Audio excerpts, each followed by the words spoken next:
Hello, welcome viewers. आज हम लोग एक बहुत ही इंटरेस्टिंग टॉपिक डिस्कस करने जा रहे हैं, दैट इज पॉलीगैमी।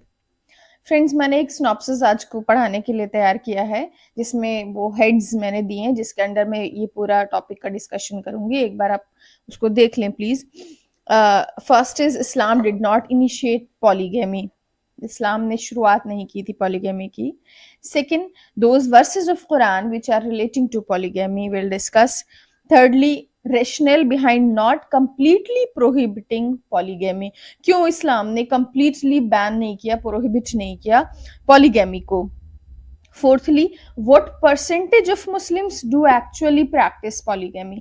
कितने ऐसे मुस्लिम्स हैं जो actually इसको practice करते हैं। And fifth, for a girl who is totally intolerant to her husband's other marriage, कोई अगर ऐसी लड़की है जो बिल्कुल भी ये नहीं चाहती है कि मेरा हस्बैंड कोई दूसरी शादी करे, तो उसके पास क्या ऑप्शंस अवेलेबल हैं, वो क्या कर सकती है। And lastly, bigamy bye conversion. कुछ लोग जो अदर रिलीजन के हैं वो इस्लाम में कन्वर्ट हों और सिर्फ इसीलिए कि ताकि वो एक से ज्यादा शादियां कर सकें, तो उनका क्या स्टेटस है, उनकी उन मैरिजेस का क्या स्टेटस रहेगा, इसको हम डिस्कस करेंगे। तो friends, let's come to our first head, Islam did not initiate polygamy. Friends, अगर हम हिस्ट्री उठाकर देखें तो हमेशा से पॉलीगैमी प्रैक्टिस में रही है।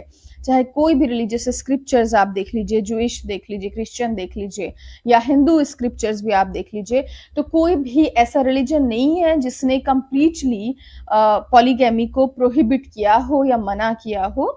बल्कि जो प्रॉफिट्स, जो मैसेंजर्स अदर रिलीजन्स के रहे हैं, they were having so many wives. कई बार ऐसा होता था कि कोई गिनती ही नहीं थी, बहुत सारे मैसेंजर्स की या भगवान के अवतार की बहुत बहुत ज्यादा वाइव्स हुआ करती थी। और कहीं भी किसी स्क्रिप्चर में कोई एक भी जगह पे ऐसा मेंशन्ड नहीं है कि एक इंसान को, एक मेल ह्यूमन बीइंग को एक ही शादी करनी है, सिवाय कुरान के।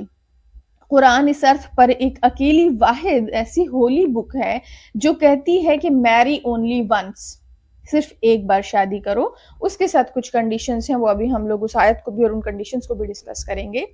फ्रेंड्स, अगर हम मनुस्मृति को देखें तो मनुस्मृति, जिसका रेफरेंस है 981, इसमें कहा गया है, barren wife may be superseded in 8th year, whose children die in 10th, who bears only daughters in 11th, but she who is quarrelsome without delay। कहा गया है कि एक वाइफ जो बच्चे नहीं पैदा कर सकती है, उसको 8वें साल में आप उसको सुपरसीड कर सकते हैं या रिप्लेस कर सकते हैं या दूसरी शादी कर सकते हैं। और जिसके बच्चे मर जाते हैं उसको 10वें साल में, जो सिर्फ जिसकी लड़कियां ही पैदा होती हैं, लड़के नहीं होते हैं, उसको 11वें साल में, लेकिन वो जो लड़ाई झगड़ा करती है उसको फौरन, विदाउट एनी डिले। तो फ्रेंड्स, ये मनुस्मृति कह रहा है। अच्छा, ये अभी जो हम देखते हैं कि जो मोनोगैमस प्रैक्टिसेस अभी आज के टाइम में प्रिवेल करती हैं, तो अगर हम इंडिया की बात करें तो हिंदू मैरिज एक्ट पास हुआ 1955 में। तो इट इज ओनली आफ्टर 1955 कि ये लॉ बना दिया गया कि Hindu mail can not marry again during the life time of his wife. जब तक उसकी एक वाइफ जिंदा रहेगी तो वो दूसरी शादी नहीं कर सकता है। ये बहुत ही रीसेंट लॉ है जो 1955 के बाद बना है। इसी तरह से अगर हम ज्यूज को देखें तो ज्यूइश रिलीजन में भी 1950 के बाद ही ऐसा लॉ पास हुआ जिसमें ये हुआ कि मेल्स जो हैं वो एक से ज्यादा शादी नहीं कर सकते हैं। तो फ्रेंड्स, रिलीजियस स्क्रिप्चर्स में कहीं भी ऐसा कुछ भी मेंशन्ड नहीं है। तो ये जो सोसाइटी है वो उसने और हम लोगों ने ये वाली चीज क्रिएट की है कि एक मेल को जिंदगी में अपने एक ही बार शादी करनी चाहिए, बल्कि ये किसी भी रिलीजन में नहीं है। इस्लाम को लेकर बहुत ज्यादा मिसकॉन्सेप्शंस और मिस इंटरप्रिटेशंस फैली हुई हैं, और ये बात सिर्फ मैं नहीं कह रही हूँ, बल्कि November 6, 2015 गुजरात हाई कोर्ट का स्टेटमेंट है कि polygamy in Muslim personal law is being misinterpreted. वहीं सुप्रीम कोर्ट ने 7 मई 2015 में कहा कि polygamy not integral to Islam. Polygamy जो है वो सिर्फ एक इस्लाम का इंटीग्रल पार्ट नहीं है। तो ये बात जो है ये सभी लर्नड स्कॉलर्स मानते हैं कि जो एक्चुअली इस्लाम का कॉन्सेप्ट है पॉलीगमी का, या पॉलीगमी को लेकर जो कमांडमेंट्स हैं, उसको बहुत ही ज्यादा मिस इंटरप्रेट किया गया है, बहुत तोड़ा मरोड़ा गया, और लोगों के अंदर बहुत ज्यादा गलत फहमियां उसको लेकर फैली हुई हैं। अब अगर हम कुरान की वर्सेस पर आ जाएं, जो कि हमारा सेकंड हेड है, तो फ्रेंड्स सबसे पहले आप देख लीजिए सूरा नंबर 4 वर्स 3 में कहा गया है, marry such women as seems good to you 2 or 3 or 4, but if you fear that you cannot do justice between them, then marry only one. This is better for you so that you cannot deviate from the right path. कहा गया है कि तुम जितनी चाहो शादियां करो, 2 या 3 या 4, लेकिन अगर तुम्हें डर है कि तुम उनके बीच में इंसाफ नहीं कर पाओगे, तो फिर एक ही शादी करो। ये बेहतर है उस चीज से कि तुम सही राह से भटक जाओ। तो फ्रेंड्स एक्चुअली इस्लाम से पहले के जो कंडीशंस थी वो ये थी कि एक इंसान कितनी भी शादियां करता था, कितनी भी डिवोर्सेस देता था, और हम लोग पहले भी डिस्कस कर चुके हैं कि बहुत ज्यादा ऐसे ही इलीगल इंटरकोर्सेस भी बहुत ही ज्यादा कॉमन थे और अप्रूव्ड थे सोसाइटी में, कोई बहुत बुरी चीज नहीं थी। तो यहाँ पर उस चीज को रेस्ट्रिक्ट कर दिया गया और सिर्फ 4 तक ही लिमिट कर दिया गया, और उसमें भी एक कंडीशन बहुत ही इंपॉर्टेंट लगा दी गई, वो ये है कि अगर जस्टिस नहीं करोगे तो इसका मतलब है कि तुम सही राह से भटक गए, और इस बात का तुम्हें डर है कि तुम जस्टिस मीन्स किसी भी लेवल पर, चाहे उनको टाइम ही देने का क्यों ना हो, कि टाइम भी बराबर सबको देना है, आपको उनकी सारी फाइनेंशियल रिक्वायरमेंट्स को भी बराबर पूरा करना है, और किसी भी लेवल पर, किसी भी तरीके से, किसी भी एस्पेक्ट में, किसी में भी कोई नाइंसाफी ना हो जाए। और अगर वो हो गई तो फिर समझ लो कि आप कुरान के अहकाम के खिलाफ चले गए। देन फ्रेंड्स आ जाइए सूरा नंबर 4, सेम सूरा है, वर्स नंबर 129 कहती है, you are never be able to be fair and just even if it is your ardent desire. चाहे तुम कितनी भी कोशिश करोगे, लेकिन तुम फेयर और जस्ट नहीं हो पाओगे। तुम इक्वालिटी का दर्जा तुम्हें देना बहुत ही मुश्किल है, चाहे तुम जितना भी कोशिश कर लोगे। तो ये भी एक ऐसी आयत है जो कि डिस्करेज कर रही है कि तुम नहीं कर पाओगे, तुम कोशिश भी करोगे, तुम्हारी चाहत भी होगी, तो बहुत ही मुश्किल है तुम्हारे लिए कि तुम हर एस्पेक्ट में सारे ही बीवियों में बराबरी का हक सबको दे पाओ या इंसाफ कर पाओ। तो फ्रेंड्स, और एक प्रॉफिट की सेइंग भी है इसको लेकर, प्रॉफिट मोहम्मद सल्लल्लाहु अलैहि वसल्लम की। प्रॉफिट ने फरमाया कि a person having more than one wife but denying them equal justice will be torn apart when he appears before God on the day of judgement. एक इंसान जो कि एक से ज्यादा बीवियां रखता है और उनके बीच में इंसाफ नहीं कर पाता है, तो जब वो गॉड के सामने अपियर होगा फैसले के दिन, जजमेंट के दिन, तो उसके टुकड़े कर दिए जाएंगे। कितना ज्यादा यहाँ पे एक सख्त अल्फाज में कहा गया है, बताया गया है कि अगर जस्टिस, मतलब जस्टिस की इंपॉर्टेंस, यहाँ औरतों के बीच में, बीवियों के बीच में जस्टिस की इंपॉर्टेंस को यहाँ बताया गया है कि कितना ज्यादा जरूरी है। तो ये सारी ही चीजें एक पायस मैन और एक इंसान जब पढ़ेगा, जो चाहता है कि मैं राइट पाथ से डेविएट ना हूं, या इतना ज्यादा जो यहाँ पे इसको बताया गया कि इतना पनिशमेंट है उसके लिए, उससे जो भी बचना चाहेगा, तो obviously he will not go for the other marriage. Friends, एक और आयत है, सूरा number 24 verse number 32, marry those who are single and slaves. ये वाली वर्स जो आई, इसमें कहा गया कि जो औरतें सिंगल हैं उनसे भी शादियां करो, और जो गुलाम है उनसे भी शादियां करो। तो यहाँ पे ये इसलिए आई क्योंकि slavery was so common before the advent of Islam. Islam ने स्लेवरी को डिस्करेज किया और प्रोहिबिट किया। उसके पहले बहुत ज्यादा हुकूक नहीं थे, वो खरीदी जाती थी और बेची जाती थी, लाइक अ कमोडिटी, बिल्कुल ऑब्जेक्ट्स की तरह से थी।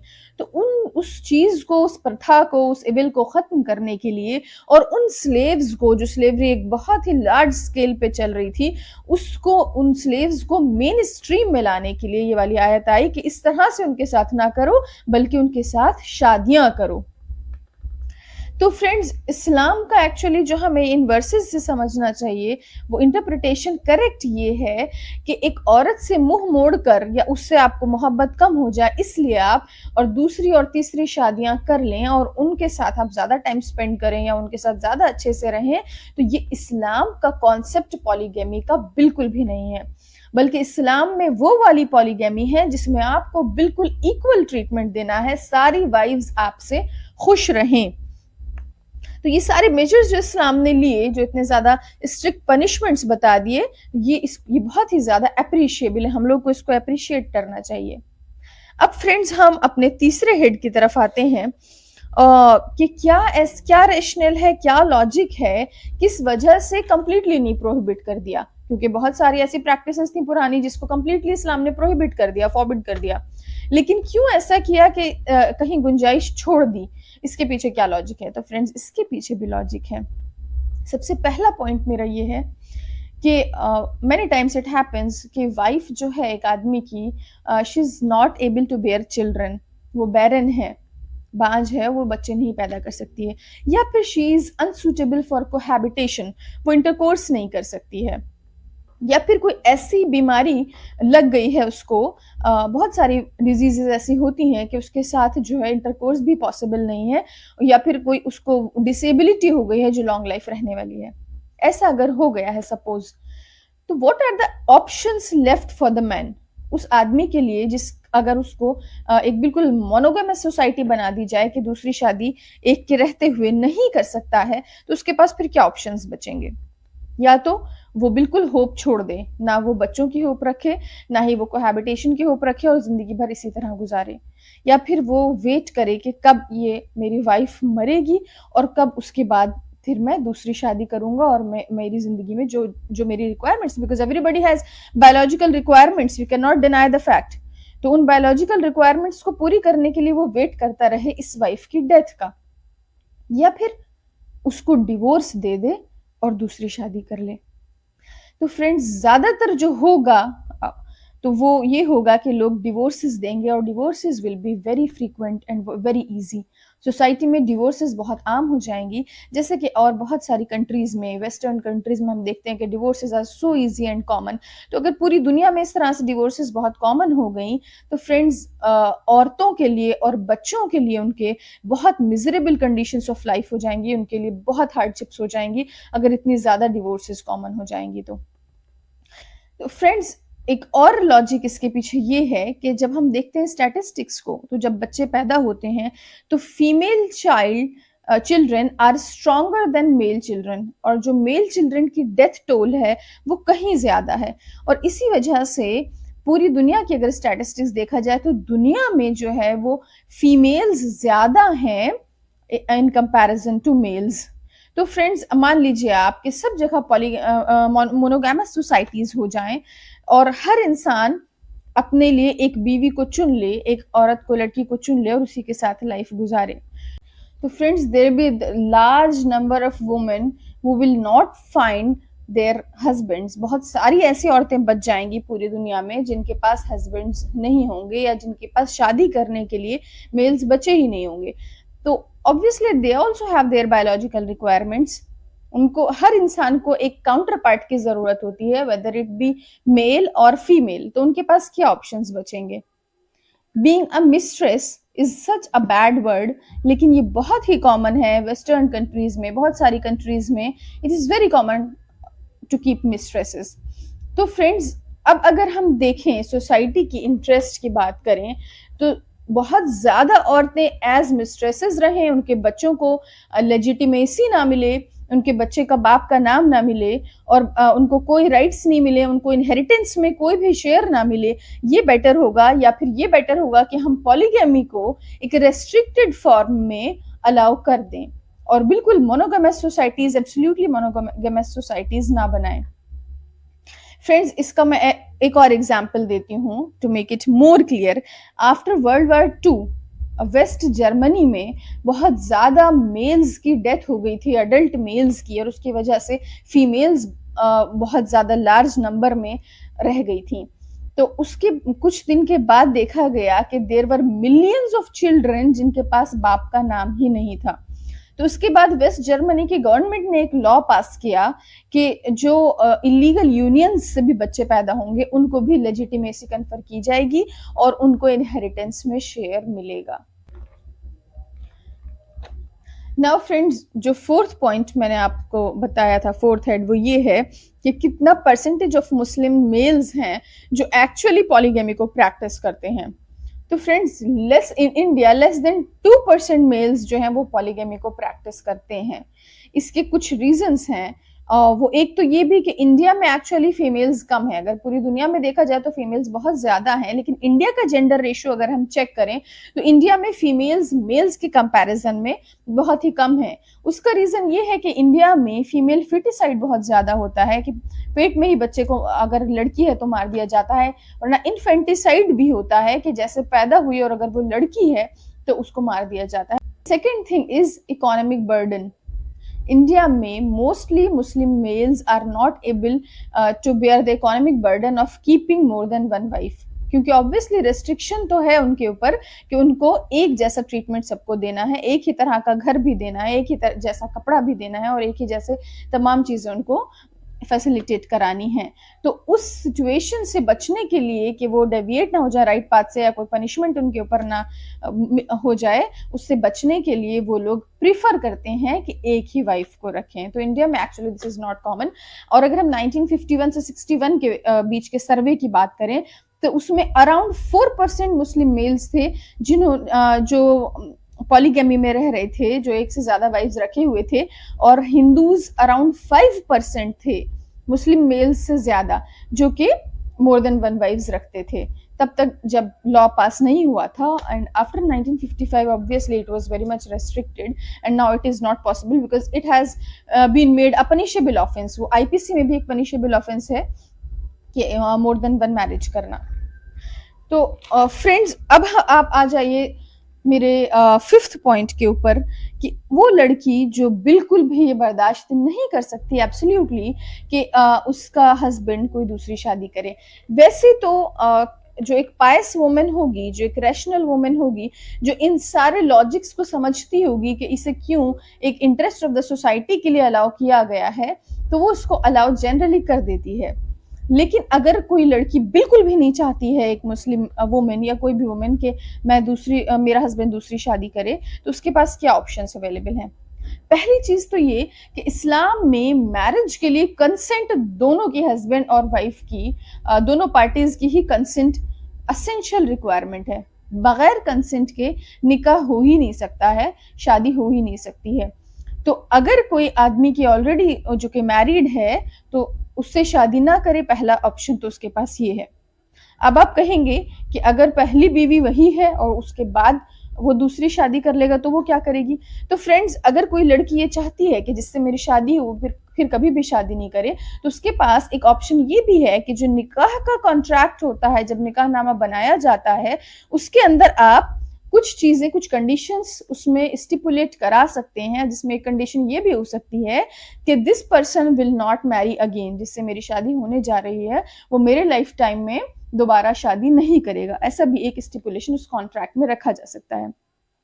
The third option is friends कि अगर किसी का हस्बैंड मान लीजिए दूसरी शादी कर लेता है, तो उसके पास एक ऑप्शन ये भी है कि वो डेलीगेटेड डिवोर्स का अपना राइट एक्सरसाइज कर सकती है। डिवोर्सेस हम एक सेपरेट वीडियो में डील करेंगे, तो डेलीगेटेड डिवोर्स को भी डील करेंगे। मैं ब्रीफली आपको बता दूं, डेलीगेटेड डिवोर्स मीन्स हस्बैंड का जो राइट है डिवोर्स करने का, वो राइट वाइफ को ट्रांसफर हो जाता है और वाइफ भी अपने हस्बैंड को डिवोर्स कर सकती है। उसको डेलीगेटेड डिवोर्स कहते हैं। तो इन सच सिचुएशंस जब उसके कंसेंट के बगैर अगर आदमी मेल जो है वो दूसरी शादी कर लेता है, वो बिल्कुल भी उसको टॉलरेट नहीं कर सकती है, तो उसके पास राइट है कि वो डेलीगेटेड डिवोर्स को एक्सरसाइज कर ले। फ्रेंड्स, उसके बाद क्या होगा? अगर मान लीजिए कि उसने डिवोर्स तो ले ली या फिर डिवोर्स लिए बगैर ही उसके पास ये भी राइट है कि वो सेपरेटली रहना शुरू कर दे, तो friends the husband can go to the court for the restitution of conjugal rights. Restitution of conjugal rights means कि वाइफ और हस्बैंड का एक दूसरे के लिए जो राइट्स होते हैं, जो हक हैं एक दूसरे के लिए, अगर वो विदाउट रीजन कोई भी एक पार्टी उसको वो फुलफिल नहीं कर रही है, तो the other party has the option to go to the court. वो कोर्ट जा सकती है, कोर्ट से इस अपने राइट को ले सकती है। लेकिन अगर उसके हस्बैंड ने, एक औरत के हस्बैंड ने दूसरी शादी कर ली उसके कंसेंट के बगैर, और वो फिर सेपरेटली रहने लगी या उसको कॉन्जुगल राइट्स नहीं दे रही है, तो अब वो कोर्ट जाता है कि मुझे कॉन्जुगल राइट्स चाहिए। She has withdrawn from my society, वो उसने मेरी सोसाइटी से विदड्रॉ कर लिया। तो फ्रेंड्स, इन दैट केस अगर हस्बैंड कोर्ट चला जाता है रेस्टिट्यूशन ऑफ कॉन्जुगल राइट्स के लिए अपने, तो वाइफ के पास ये राइट है कि वो डिफेंस ले सकती है कि इस आदमी ने, मेरे हस्बैंड ने दूसरी शादी कर ली है। It is a valid defence, और उसको कोर्ट ऑर्डर नहीं करेगी रेस्टिट्यूशन ऑफ कॉन्जुगल राइट्स के लिए, बल्कि उसको सेपरेटली रहने के लिए एंटाइटलमेंट मिल जाएगा। फ्रेंड्स, अब सेपरेटली रहेगी तो कैसे अपने आप को मेंटेन करेगी, ये सवाल उठता है। तो friends, she will be entitled to maintenance from her husband for herself and for her children also. उसको मेंटेनेंस भी मिलेगा, हस्बैंड को देना पड़ेगा उसको भी और उसके बच्चों को भी। तो हम कुछ केसेस डिस्कस करेंगे। सादिका वर्सेस अताउल्ला, AIR 1933, लाहौर का केस है। This is the case of pre partition, partition से पहले का केस है। इसमें कहा गया कि pre and post nuptial agreements which gave right of divorce to wife on husband second marriage are valid. कहा गया कि ऐसे कोई भी एग्रीमेंट्स जो किए गए हों, चाहे शादी से पहले चाहे शादी के बाद, जो वाइफ को डिवोर्स का राइट देते हैं अगर हस्बैंड दूसरी शादी कर ले, तो वो एग्रीमेंट्स वैलिड होंगे। एक और केस देख लीजिए, सैफुद्दीन शेख वर्सेस सोनिका बीबी, AIR 1955 का केस है ये, आसाम हाई कोर्ट का। इसमें कहा गया कि अगर हस्बैंड जो है वो अपनी पुरानी वाइफ को लेकर आ गया और विदाउट कंसेंट दूसरी वाइफ के पास आके रहने लगा था, दूसरी वाइफ को जिस घर में रखे हुए थे वहीं पहली वाली को भी ले आया और रखने लगा, and she was not able to tolerate this, this was a valid ground of divorce। वो उस वाइफ के लिए ये वैलिड ग्राउंड था कि वो डिवोर्स ले सकती है। एक और केस देख लीजिए फ्रेंड्स, आयतुन्निसा बीबी वर्सेस करण अली, कैलकाटा का केस है 1909 का। डेलीगेटेड डिवोर्स का जो राइट है वो वाइफ कभी भी एक्सरसाइज कर सकती है, क्योंकि ये एक कंटिन्यूइंग ऑफेंस की तरह से है। जब उसने, एक हस्बैंड जो है वो दूसरी शादी कर लेता है, तो पहली जो वाइफ है वो, उसको ये नहीं जरूरी है कि उसी वक्त अपने डिवोर्स के राइट को एक्सरसाइज करे, बल्कि at any time she can do so. तो फ्रेंड्स, ये तो हमें समझ में आ गया कि क्या रैशनल है इसके पीछे, क्या लॉजिक है। अब फ्रेंड्स, हम कुछ केसेस को डिस्कस कर लेते हैं। ऐसा कई बार हुआ है कि एक हिंदू मेल ने या किसी और रिलीजन के मेल ने सिर्फ इस्लाम में इसलिए कन्वर्ट किया कि ताकि वो एक से ज़्यादा शादियां कर सकें। तो फ्रेंड्स, इस तरह के जो फ्रॉडुलेंट कन्वर्जन्स हैं, जो इस्लाम को देखकर नहीं आए हैं, इस्लाम पढ़कर या इस्लाम के बारे में जानकर इस्लाम को एम्ब्रेस नहीं किया, बल्कि सिर्फ शादी के मकसद से किया, तो ऐसे लोगों को इस्लाम एम्ब्रेस नहीं करता और अप्रूव नहीं करता ऐसे कन्वर्जन्स को। और फ्रेंड्स, ये Sarla Mudgal versus Union of India जो कि 1995 का केस है, और एक और case Lily Thomas versus Union of India 2000 का केस है। इन दोनों ही केसेस में सुप्रीम कोर्ट ने भी ऐसे कन्वर्जन्स को भी फ्रॉडुलेंट बताया, और ऐसी मैरिजेस को जो की गई थी कन्वर्ट होने के बाद दूसरी शादियां कर ली गई थी एक वाइफ के रहते हुए, उन मैरिजेस को वॉइड डिक्लेयर कर दिया गया। तो फ्रेंड्स, आई होप कि थोड़ा बहुत पॉलीगैमी का कॉन्सेप्ट आप लोगों को समझ में आ गया होगा। And if you have any doubts and any queries, please let me know. I will be dealing with it in my other videos. Thank you.